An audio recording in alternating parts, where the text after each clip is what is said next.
Accorder son pardon à son ex après une rupture amoureuse, ça paraît évident dans la nécessité, pas facile dans les faits, parce que sentiment de trahison, parce que douleur, parce que tristesse, parce qu'ego, parce qu'environnement. Comment on fait? Comment on s'en sort de tout ça? C'est la thématique du jour et on l'aborde comme d'habitude, juste après le générique.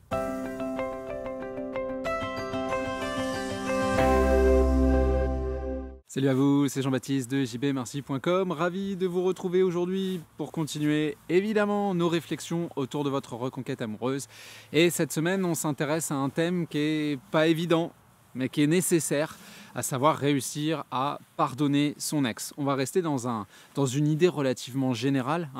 Il n'est pas question de prendre une trahison particulière et de l'éplucher, de la mettre en valeur et de comprendre comment on va réussir à la laisser de côté, mais plutôt ce sentiment global qu'on a face à la personne qui nous laisse de côté. Ce sentiment d'injustice, ce sentiment que on n'a pas tenu la promesse, la fameuse promesse d'éternité qui quelque part est, même si elle est tacite, présente dans le couple. On était censé continuer tous les deux, on était censé pouvoir s'épauler, on était censé pouvoir se faire mutuellement confiance. Et là, avec cette décision, il y a véritablement un couteau qui m'est planté dans le dos. Et effectivement, selon les ramifications de votre histoire, ce couteau-là, la lame est plus ou moins longue, plus ou moins rouillée, plus ou moins acérée. Est-ce qu'on s'est barré, on a vidé l'appartement sans vous prévenir, on est parti avec votre meilleur ami, ou tout simplement du jour au lendemain on vous a dit que c'était fini et qu'on ne voulait plus entendre parler de vous? Bien évidemment, toutes ces idées-là vont malgré tout, tel un entonnoir, arriver au même point, celui où malgré tout cela, on veut mener notre reconquête amoureuse. Il y a des gens qui ne veulent pas mener de reconquête amoureuse, j'en suis bien conscient, mais a priori, si on est sur cette chaîne, c'est quand même l'idée de base, et où on cherche j'ai envie de dire, renouveler son positionnement, à comprendre ce qui s'est passé, certes, mais surtout à le surpasser, parce qu'on sait que pour mener une reconquête amoureuse, encore une fois, surtout si on est sur cette chaîne, on va avoir besoin de sourire, de dynamisme, de foi en soi, de foi en ses actions, de légèreté, etc. etc. Et c'est pas forcément facile quand au quotidien, on se réveille en se disant « ouais, mais ce qui m'a été fait a été extrêmement violent ». L'ego est là, l'ego c'est aussi quelque part un garant de notre bonne santé mentale, un protecteur, une petite voix qui nous souffle à l'oreille qu'il faut se relever et qu'on ne peut pas non plus complètement se laisser piétiner. Donc on comprend qu'il y a cette idée-là, et puis de l'autre, il y a l'amour véritable qui nous anime, et à travers le temps qui passe et les réflexions qui sont menées, une prise de conscience sur le fait que la rupture amoureuse n'est pas aussi simple qu'il n'y paraît, qu'il y a énormément d'implications psychologiques, intellectuelles, et qu'en faisant un travail, on peut effectivement renouveler les choses. Malgré tout, question de base, comment on réussit finalement à surmonter cette épreuve et à pardonner la personne qu'on a face à nous pour le mal qui nous est infligé. Pour répondre à cette question, j'ai décidé de diviser la vidéo en 3 parties et je vous propose immédiatement de plonger dans la première, qui est la mise en relief d'un obstacle qui est réel. C'est une pression à surmonter. Nous vivons dans un monde qui est un monde d'immédiateté, où tout doit être extrêmement rapide, où le jugement est véritablement proche de nous. Je pense que ça a été largement développé, même si je ne suis pas sociologue, mais par les réseaux sociaux, on voit des lynchages permanents, on voit que pour un mot de travers, on peut se faire quasiment décapiter, ou cracher dessus en tout cas. Donc on sait que ces idées-là, ce ressenti global va avoir un impact sur la manière dont au moins mon environnement, même l'univers, j'ai envie de dire, voit ma position et estime le comportement que je devrais avoir après une rupture amoureuse. De plus en plus se développent des idées du genre quand c'est cassé, il faut jeter. Idée qui a été un petit peu différente pour nos aïeux, parce qu'on tentait de réparer, parce qu'on n'avait pas le même choix, on n'avait pas... Mais aujourd'hui, c'est cassé, on répare pas, on jette, on passe à autre chose. Et ça va déteindre complètement sur la vision que donc on nous donne à travers les conseils, à travers les idées, à travers les remarques, à travers les préjugés de la part de nos proches, de nos amis, de l'univers qui gravite autour de la rupture amoureuse. On est dans un univers où on s'interroge beaucoup plus sur ce qu'on nous doit que sur ce que nous on peut faire pour obtenir ce qu'on mérite. Hein. La méritocratie, ça n'existe plus, l'honneur, ça n'existe plus, et je passe peut-être pour un vieux con en disant ça, c'est possible, vous avez tout à fait le droit de le penser, mais on voit quand même que les principes d'aider son voisin, les principes de respect aux personnes qu'on ne connaît pas, à nos aïeux, etc. Tout ça, c'est complètement laissé à la poubelle. Il n'y a qu'à voir ce qui se passe dans les écoles. Hein. Nous, à l'époque, manquer de respect, c'était répondre à un prof. Aujourd'hui, c'est ramener un couteau et potentiellement le planter dans le prof.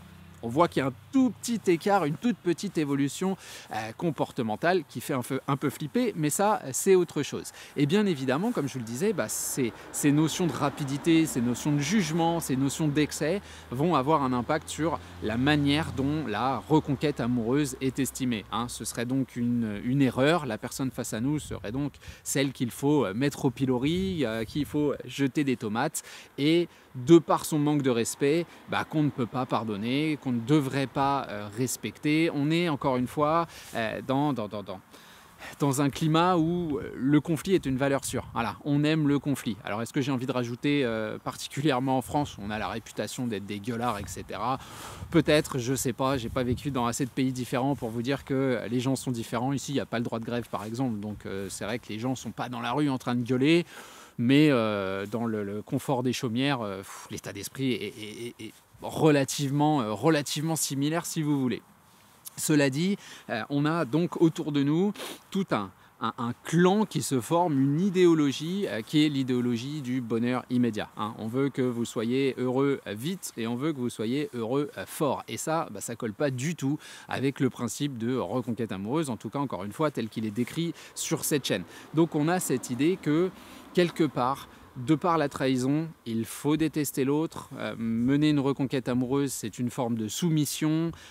Vous, finalement, n'êtes pas intelligent, entendu comme adapté à votre environnement. Vous ne comprenez pas les codes sociaux, etc., etc., etc. Et pour pardonner l'autre, la première idée, c'est de comprendre que finalement, c'est pas parce qu'il y a 15, alors là je vais être vulgaire, c'est pas parce qu'il y a 15 abrutis qui vous disent la même chose et que vous êtes tout seul à penser le contraire que vous avez tort. Hein. C'est pas parce que la masse vous donne une information qui est contradictoire avec votre ressenti que vous avez tort. Encore une fois, la masse, la plupart du temps, ne prend pas le temps d'analyser la situation, surtout pas au cas par cas, hein, j'ai envie de dire, n'inclut aucune notion de psychologie dans ses jugements. Hein. C'est quelque chose d'excessivement hâtif et c'est quelque chose d'excessivement global. Je vois pas l'intérêt de cracher sur l'amour que vous pouvez ressentir, mais c'est vrai que ces mots, ces phrases, ces idées, ces préconçus dont on nous nourrit au quotidien autour de la reconquête amoureuse vont avoir un impact excessivement négatif sur la manière dont on voit l'autre, la manière dont on considère sa reconquête amoureuse. Hein. On a tous entendu mener une reconquête, c'est ravaler son crachat, son vomi, son truc, son machin. Moi, on se fout de ma gueule une fois, pas deux. Et voilà, hein, on comprend. Il y a un système de défense qui est présent, qui est très actuel, qui est très adapté à notre environnement. Mais est-il adapté à l'idée d'amour, l'idée de couple, l'idée de construction? Ça, j'en suis moins sûr en tout cas, et je sais que je suis assez critiqué sur ce terrain-là, ce que je comprends, mais je maintiens fermement que pour mener sa reconquête amoureuse, oui, il va falloir pardonner l'autre, et il va falloir surmonter cette pression-là, et pour la surmonter, faut réussir à, entre guillemets, lui donner un visage, la comprendre, la reconnaître quand on la voit autour de nous. Donc ça, c'était notre première idée. La deuxième idée, c'est que finalement, le pardon, c'est surtout et avant tout une décision à prendre. C'est quelque chose qu'on m'a encore demandé cette semaine. On m'a dit, mais comment tu as fait pour pardonner à ta compagne, celle qui était donc ton ex, quand elle est partie avec un autre? J'ai envie de dire que la réalité sur le moment, bien sûr, énervement absolu, colère, sentiment de trahison, tout ce que vous voulez. La preuve, c'est que ma première réaction, ça a été de demander comment on peut me faire ça à moi, donc on voit que l'ego est présent, et puis de monter dans les tours et dans un vocabulaire chatoyant, hein, plaît-il. Donc forcément, il y a cette idée que la compréhension autour de la réaction instinctive, de la normalité, de faire appel à nos émotions qui ne sont pas forcément les plus belles, ça c'est entendu comme un réflexe humain tout à fait acceptable. Maintenant derrière, je me suis simplement rendu compte, j'ai simplement accepté, mince, on m'a fait mal. Et je le juge, bien évidemment, puisque je suis la victime de l'interaction. Je ne me suis posé aucune question sur le climat, sur le pourquoi, en tout cas pas immédiatement, j'ai juste eu mal. Et puis derrière, ah bah merde, je l'aime toujours, dis donc. Donc j'ai le choix. J'ai le choix de soit rester basé sur cette douleur, cette tristesse, cette injustice et d'en faire l'arme principale de ma communication, c'est-à-dire aller chercher des informations, essayer de culpabiliser l'autre, continuer à être agressif, etc., etc., etc. Et puis, on va pas se mentir, on s'aperçoit bien rapidement que le conflit ne résout absolument rien, hein, ça permet pas de proximité, la personne face à moi va pas se dire comme je t'ai fait mal, et puis comme tu me traites un petit peu de tous les noms, je vois vraiment cette douleur, ça me fait voir ta personnalité sous un nouveau prisme, un prisme qui crée quelque chose de fantastique en moi et qui me donne envie de construire. Faisons un enfant. Non, hein, ça je pense que même ce que j'ai l'habitude de dire, M6 à 22h30 le dimanche soir, ils osent pas les scénarios aussi pourris quoi. Là il faut vraiment aller sur les chaînes du câble vers la chaîne 243 à peu près, hein, faut aller dans les trucs obscurs. Clairement ça on le comprend. Du coup finalement on a un choix à faire. Soit on ne pardonne pas et finalement on mène pas sa reconquête amoureuse parce que c'est pas en quelque sorte l'amour pur qui nous motive. Soit effectivement on fait ce choix de pardonner et à partir du moment où on met les pieds là-dedans, il va falloir peut-être accepter peut-être une partie de responsabilité, peut-être une partie de responsabilité trop lourde, mais en tout cas le fait de ne plus revenir en arrière. Autre chose dont je parle relativement souvent, c'est ce fameux effet cliquet qui existe dans les lois françaises. Une fois qu'il y a une avancée sociale et sociétale qui a été acquise, interdiction totale, sous peine d'intervention du Conseil d'État, voire du Conseil constitutionnel, de revenir en arrière. Par exemple, les congés payés. Interdit de vous retirer c'était quoi au début, 3 semaines, 2 semaines, je ne sais plus, peut-être 4, c'est vieux, c'est mes études, tout ça, mais interdit de revenir sur ce nombre de jours définis. Vous pouvez en avoir plus, impossible d'en avoir moins, c'est dans la loi, c'est inscrit, et dans le cas où ce ne serait pas respecté, on peut tout à fait agir et on aura gain de cause. Donc on est, si vous voulez, dans cette idée qu'une fois que nous, on a fait ce cliquer vers la décision de pardonner, c'est pas pour ressortir les vieux dossiers à la première engueulade ou au premier moment où on sent qu'on reprend de l'énergie, qu'on redomine un petit peu l'interaction, parce qu'il faut aussi se sortir de ça, de cette image qui fait que le relationnel serait un enjeu de domination. Non, la jalousie, non, la supériorité intellectuelle, non, verbalisation, argumentation, etc., etc. Non, la force physique, non. Tout ça, ce ne sont pas des éléments qui, encore une fois, maintiennent un couple à flot. Très clairement, ce n'est pas une entente dans ce cas-là, c'est une relation coercitive de geôlier à prisonnier, et je ne pense pas que ni le geôlier ni le prisonnier puissent profiter de ce couple pour véritablement s'épanouir. Donc nous, on est véritablement dans un processus qui est plutôt un processus d'acceptation, de se dire voilà, de toute façon, ce qui est fait est fait. Qu'est-ce que je peux faire aujourd'hui ? Et j'entends l'idée que oui, mais dans ce cas-là, on se laisse marcher dessus. Non, on admet qu'on a perdu une bataille. Ça fait mal de devoir laisser la capitale, de devoir se replier et de devoir réorganiser son armée. Je pense que ça fout un coup énorme à l'ego. Maintenant, tu as le choix. Soit tu laisses effectivement les tanks allemands progresser, continuer à avancer, ou la perfide Albion, si vous préférez, qu'on ne parle pas de l'Allemagne, j'ai pas de souci avec ça. Soit tu réorganises tes remparts, oui, un peu plus bas, oui, avec moins d'armes au début. Et là, tu vas pouvoir contre-attaquer. Et vous le savez, nous, ça ne va pas se faire frontalement. On ne va pas reprendre Paris directement. Je pense qu'on va faire un petit détour à gauche. Enfin, à gauche, c'est l'océan, mais c'est compliqué. Donc, plutôt à droite. Peut-être qu'on va plutôt passer vers les pays slaves pour revenir. Effectivement, ce sera plus de cet ordre-là. Mais il y a cette nécessité d'accepter la situation, de comprendre effectivement sa part de responsabilité, de comprendre que la rupture amoureuse est un contexte extrêmement particulier pour la personne que vous avez face à vous, au niveau de sa psychologie. On sait qu'il y a le pacte, on sait qu'il y a une différence entre la rupture amoureuse et la séparation amoureuse.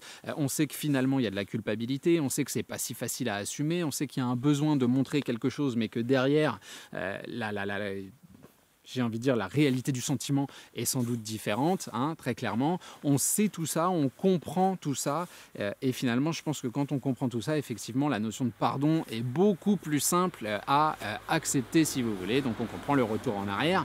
Que nenni, ma bonne dame. La troisième idée, qu'est-ce que c'est? C'est que si on avait une décision à prendre, eh ben, elle va être facilitée par les conséquences. Pourquoi? Parce que quels que soient les motifs de rupture. Et je pense que très sincèrement, dans mes contenus et dans mes convictions, c'est pour ça que j'exprime tout le temps le fait que le pourquoi du comment, le pourquoi on a rompu, pour moi, c'est pas véritablement le plus important. Alors évidemment, sauf cas exceptionnel où il y a eu des trucs incroyables, vous avez tué un membre de sa famille, ouais là c'est chaud, hein, on va pas se mentir.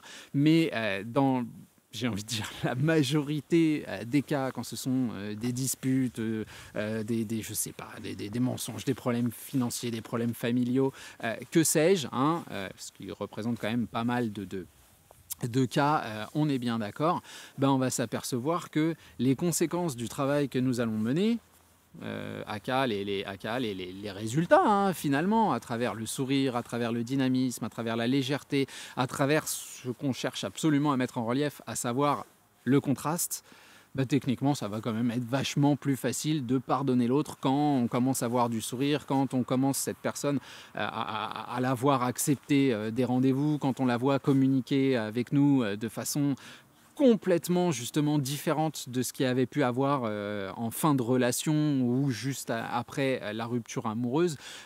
Donc il y a un moment où personnellement, comment j'ai pardonné, bah, je suis revenu en Suède et puis j'ai vu justement une énorme différence entre la communication virtuelle et la communication en réel. Et puis j'ai vu que ce que moi je pensais être de la froideur, de la dureté, à savoir aucun message de sa part, hein, sauf voilà, un vendredi soir à 23h quand je reviens le lundi matin, le samedi matin à 9h. Donc quasi pas de message de sa part. Tout ce que je prenais comme cette espèce d'affirmation volontaire et violente du fait de ne pas me laisser de chance, bah, c'était une espèce de culpabilité mélangée à de la timidité, mélangée à du réalisme, mélangée à du bah, j'ai été avec quelqu'un d'autre, je passe un peu pour une conne. En plus, c'est le type dont je t'avais dit ne surtout pas te méfier. Donc, comment je viens te dire coucou, tout va bien, j'ai pas envie que tu te sentes utilisé, que tu aies l'impression d'être un second choix. Donc, énormément de réflexions qui faisaient qu'on restait dans le silence plutôt que venir stimuler la communication avec du sourire. Par contre, j'ai compris que quand moi je venais avec du sourire, bah, effectivement, hein, la notion de réciprocité qui naît simplement du respect qu'il peut y avoir, parce que c'est pas parce qu'il y a un conflit que nécessairement on ne respecte pas la personne qu'on a. Ça, c'est de moins en moins vrai, hein, dans la société dont je vous parlais aujourd'hui, parce qu'aujourd'hui on manque de respect à tout le monde sans aucun souci, mais dans les duels de l'ancien temps, on respectait le type qui avait face à nous très clairement. Et bien là, on est un petit peu dans cette idée-là. Donc ouais, il y a cette décision à prendre et effectivement, quand on met en relief le travail personnel, le déplacement de focus, la légèreté, le mouvement et qu'on voit les conséquences face à nous, bah, ça devient de plus en plus simple de pardonner l'autre et de voir effectivement que notre amélioration, notre travail a un impact direct sur la personne qu'on a face à nous. C'est pas une énorme surprise. D'abord, le mimétisme est quelque chose d'excessivement présent dans le relationnel humain à partir du moment où il y a du respect, hein. On a tendance à renvoyer la même image qui nous est envoyée à notre interlocuteur parce que justement on veut le même niveau de respect dans l'interaction, et puis parce que nous sommes tous le fruit de nos expériences. Donc, quand on est avec quelqu'un qui a tel type de comportement, on a tendance à mieux le comprendre, voire même à l'intérioriser. Et il suffit de voir, par exemple, notre niveau de culture. On prend un domaine bien précis, la musique. Il est fort à parier qu'une bonne partie de votre fibre musicale dépendent de vos parents et dépendent de votre ex-compagnon, de vos amis les plus proches, etc., etc. Et c'est pas une surprise, c'est les groupes que vous entendiez jouer tout le week-end pendant que vous étiez dans le jardin avec vos parents qui faisaient le barbecue. Donc forcément, moi je ne vais pas vous cacher, c'est beaucoup années 80, c'est beaucoup électro. Pourquoi ? Parce que c'est les thématiques, les terrains que j'ai partagés avec mes parents, avec ma compagne, que ses parents ont partagé avec elle. Donc années 80, c'est vraiment notre truc. Et puis l'électro, moi c'était avec mes potes, c'était plus ça. Il y avait le punk rock et tout à une période beaucoup moins maintenant, parce que je traîne plus avec les gens avec qui je traînais quand j'avais 16-17 ans. Donc on voit qu'on a cette idée d'influence réciproque. Plus on se rapproche de la personne qu'on a face à nous, plus cette influence réciproque va être présente, plus il y aura de mimétisme, plus il y aura de conséquences qui sont positives, et plus ce sera simple de respecter la personne qu'on a face à nous et de lui pardonner ce qu'il ou elle a fait, et plus la réciproque sera vraie également. Voilà pour le raisonnement du jour. J'espère que ça vous parle. On est vraiment dans l'idée d'une décision. Comme d'habitude, vous savez que vous pouvez liker la vidéo, ce qui fait énormément de bien au référencement. Vous pouvez également vous abonner en cliquant sur la petite cloche pour être prévenu des nouvelles vidéos lorsqu'elles sortent, et vous pouvez rejoindre les VIP pour obtenir l'accès à une vidéo par jour, tous les jours. Sauf le jeudi, mais le jeudi, on a l'obtention de 7 vidéos en avant-première, avant tout le monde, avec évidemment possibilité de commenter et de recevoir des réponses. Voilà, je vais m'arrêter là pour cette semaine. On se retrouve la semaine prochaine pour un prochain contenu. Salut à vous!